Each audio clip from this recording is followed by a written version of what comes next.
इंसान की कीमत। एक बार लोहे की दुकान में अपने पिता के साथ काम कर रहे एक बालक ने अचानक ही अपने पिता से एक सवाल पूछा, पिताजी, इस दुनिया में मनुष्य की क्या कीमत होती है? पिताजी एक छोटे बच्चे से ऐसा गंभीर सवाल सुनकर हैरान रह गए।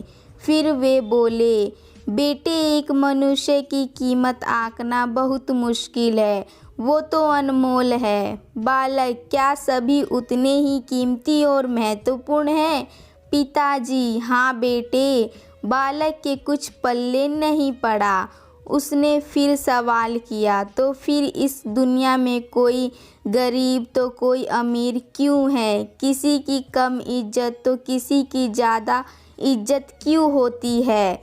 सवाल सुनकर पिताजी कुछ देर तक शांत रहे और फिर बालक से स्टोर रूम में पड़ा एक लोहे का रॉड लाने को कहा।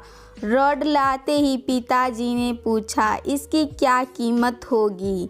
बालक, लगभग 300 रुपये।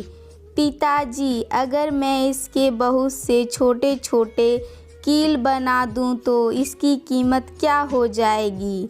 बालक कुछ देर तक सोचकर बोला, तब तो ये और महंगा बिकेगा, लगभग 100 रुपये का।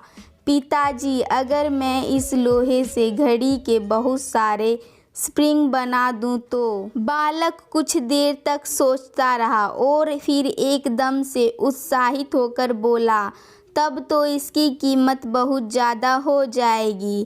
पिताजी उसे समझाते हुए बोले, ठीक इसी तरह मनुष्य की कीमत इसमें नहीं है कि अभी वो क्या है, बल्कि इसमें है कि वो अपने आप को क्या बना सकता है। बालक अपने पिता की बात समझ चुका था। तो इस कहानी से हमें यही सीख मिलती है कि मनुष्य की कोई कीमत नहीं होती, वह अनमोल होती है। तो ये कहानी आप सभी को कैसा लगा होगा? अच्छा लगा होगा तो लाइक कीजिए, शेयर कीजिए और चैनल को सब्सक्राइब कीजिए।